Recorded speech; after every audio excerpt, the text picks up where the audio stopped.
नमस्कार दोस्तों। आज एक पुराना किस्सा आपके साथ शेयर कर रहा हूँ जो मुझे बुज़ुर्गों में बैठ के सुनने को हमेशा मिलता रहा है, क्योंकि मुझे शुरू से इधर उधर घूमने और अनावश्यक समय व्यतीत करने की बजाय अपने बुज़ुर्गों में बैठ के उनकी बातें सुनने और अपने जो हमारा प्राचीन समय कैसा रहा है उसमें बहुत इंटरेस्ट मुझे हमेशा से आता रहा है।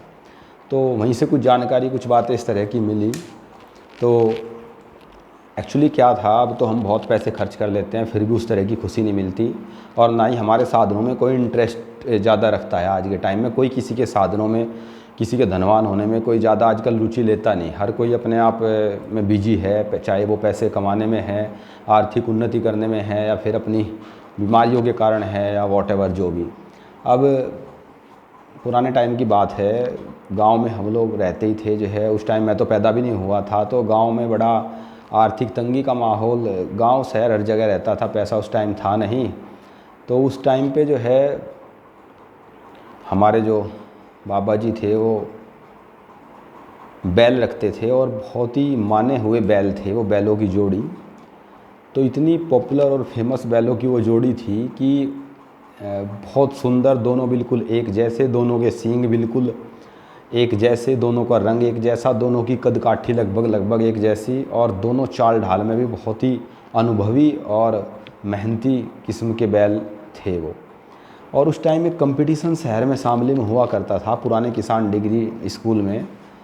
एक्चुअली क्या होता था उसमें कि एक नुमाइश उसको बोलते थे, और एक कंपटीशन था वो बैलों का, कि दो तरफ रस्सी बांध दी जाती थी और उनके बीच में को बैलों को चलना होता था, और पूंछ या शरीर का कोई भी हिस्सा रस्सी से टच ना हो। अगर टच हो गया तो बैल जो है वो ज़्यादा अच्छा नहीं माना जाता था, प्रतियोगिता से बाहर हो जाता था। और अगर बिना टच किए वो निकल गया तो फिर जो है वो एक उच्च कोटि का या उत्तम कोटि का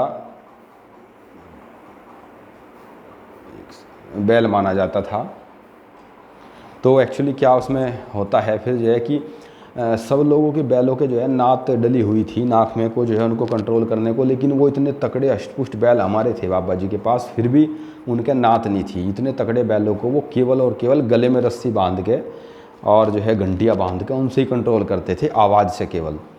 तो जब वो वहाँ पे बैल लेकर अपने गए, और बड़े हष्ट-पुष्ट ताकतवर जो है बहुत शानदार बैल, गजब के जो है उनकी प्रशंसा आज तक पूरा गांव और जगह जगह सुनने को मिलती है। तो जब प्रतियोगिता में वो गए उनको लेके, तो पूरे प्रतियोगिता में जो 10-5 हज़ार की संख्या में लोग बैठे हुए थे, सारे खड़े हो जाते हैं कि भाई देखो, झाल के चौधरियों के बैल आ गए हैं और झाल वालों के बैल आ गए हैं, झाल गांव के, अब प्रतियोगिता को यही उठा के लेके जाएंगे। उस समय शामली में कोई वाहन, कोई सड़क, कुछ नहीं था, नथिंग जो है। 2 मूंगफली बेचने वाले और 15-20 शामली के बीच में मकान थे, ऐसी स्थिति उस टाइम शामली की थी।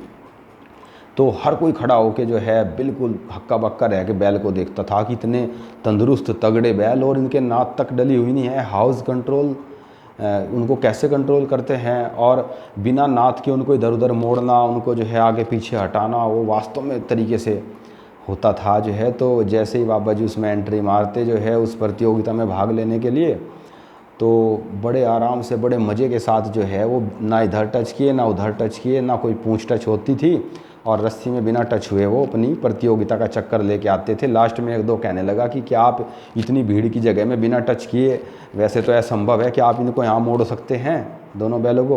कहने लगे बिल्कुल। और बाबा जी ने उनको उतनी जगह में जिसमें चलना मुश्किल था उनको मोड़ दिया विदाउट टच, और नात उनके नहीं थी।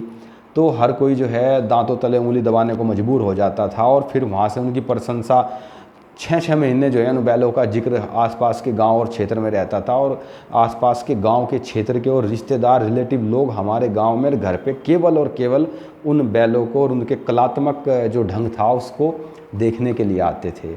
और जब देखने के लिए आते थे और प्रशंसा करते थे, चाहे वो नुआइस में, चाहे घर पे आके, सीना गर्व से चौड़ा हो जाता था। ये बताते हैं कि तुलना कर ही नहीं सकते जो है, कि क्या आज की फॉर्च्यूनर और इससे भी बड़ी कोई भी वॉटेवर मर्सिडीज या कोई भी गाड़ी जो है वो सुकर वो खुशी नहीं दे सकती, कि शरीर का एक एक रोंवा रोंवा, एक एक जो है कहते हैं ब्लड की एक एक बूंद गुदगुदाती थी उस आनंद में जब वो उनसे प्राप्त होता था। और जीवन तो मानसिक तनाव से 100% तनाव रहित था ही जो है, टेंशन फ्री जीवन होता था। तो वो टाइम था जब हम पैसे के अभाव के बावजूद बेहद बड़े स्तर पे जो है खुश रहते थे जो है अंदर से, और एक सेटिस्फाइड लाइफ हुआ करती थी। तो लोगों के, बुज़ुर्गों के बीच बैठने के बाद आपको ऐसी ऐसी बातें पता लगती है कि कैसे हम कम साधनों में, बिना साधनों के कैसे कैसे हम खुश रह सकते हैं, और ऐसा भी कभी मतलब हुआ करता था। तो ये एक, कई बार मैंने कहानी इस तरह की सुनी, वैसे तो बहुत सैकड़ों हज़ारों किस्से हैं, लेकिन ये किस्सा था।